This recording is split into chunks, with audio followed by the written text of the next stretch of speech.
Hi, this is Harmony Quaker, and this video blog is all about physical pain. Chronic and acute physical pain. Maybe it's low level and constant, or maybe it is intense and acute. But the reason why this is such a, why this topic is so alive for me right now is because I'm seeing a lot of people in my private practice who are coming in with these injuries in their back and their knee, maybe chronic headaches, nausea from pregnancy, like the one side of the body feeling smaller or less strong than the other side of the body, and several other physical symptoms that I've been seeing continuously in my practice for the past several months. And what I love about physical pain is that the way we meet it is the same way that we meet our emotional pain. And it's the same way that we meet the pain of another. There's no separation between these different parts of us.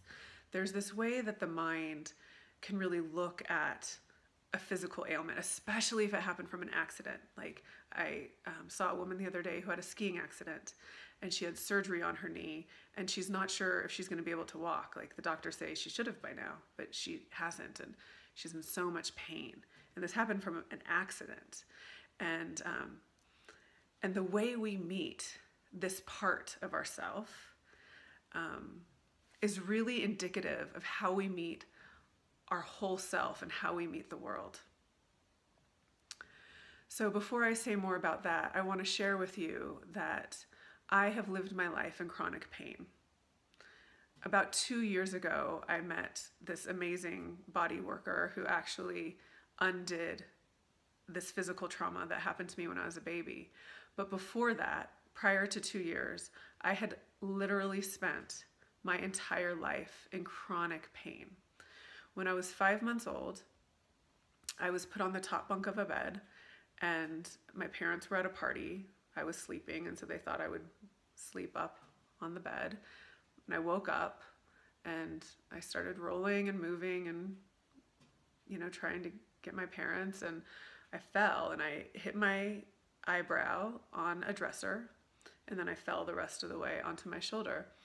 And the physical ramifications of this fall were very real, right? There was the whole other piece of my attachment and my emotional and spiritual trauma that I needed to heal.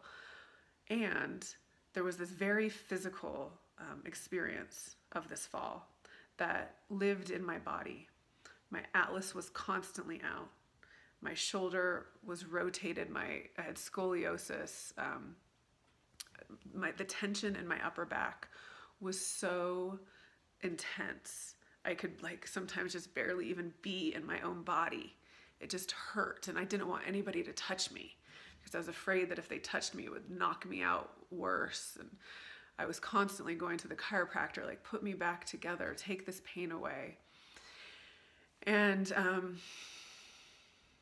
I resisted it. It was uncomfortable. I hated it.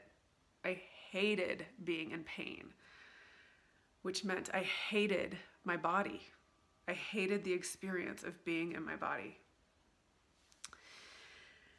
I feel a lot of emotion and sadness just saying that out loud, because that's how I spent so much of my life. And I would seek out different healing modalities, alternative and conventional. I never got surgery. I never had rods put in my spine. But I just wanted somebody to fix me, just make me better. I see this a lot in my clients who don't know how to manage their emotional pain. Just fix me. Give me the right pill. Tell me the right thing to do. Make me better. Make this go away. And when we look at any experience that we're having as a nuisance, as something that is just getting in our way of actually being the person who we really want to be. When we look at that part of ourselves as that, we become even more fragmented. We actually give that part of us power. The resistance like fuels it. It gives it the power over us and actually doesn't help make it go away.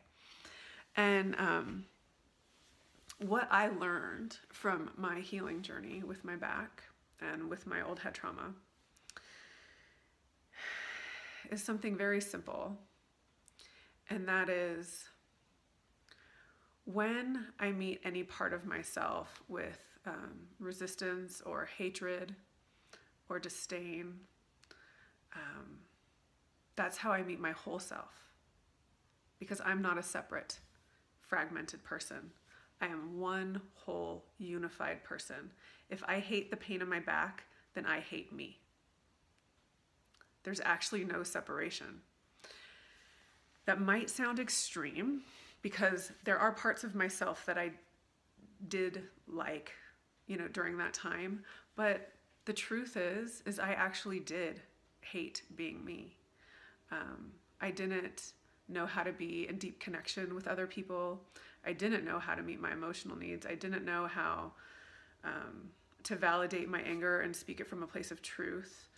I didn't know how to receive love.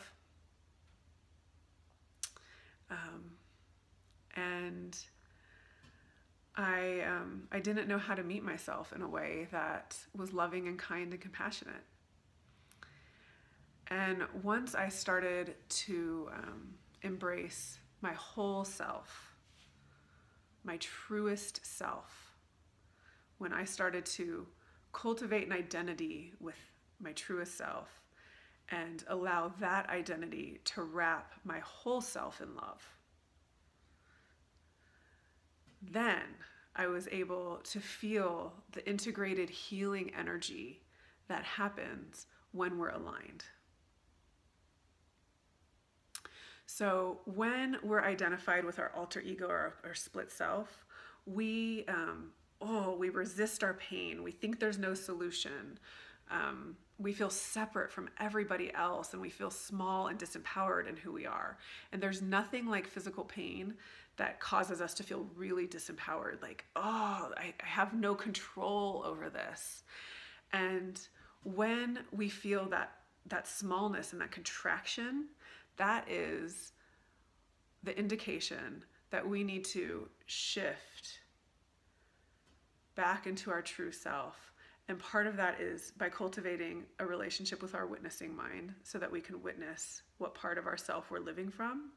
Am I living from my small self, identified with the contraction and the pain?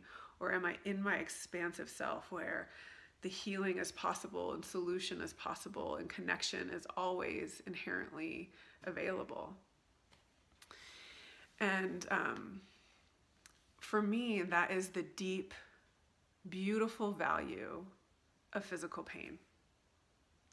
That it teaches us that we're not these separate, fragmented parts.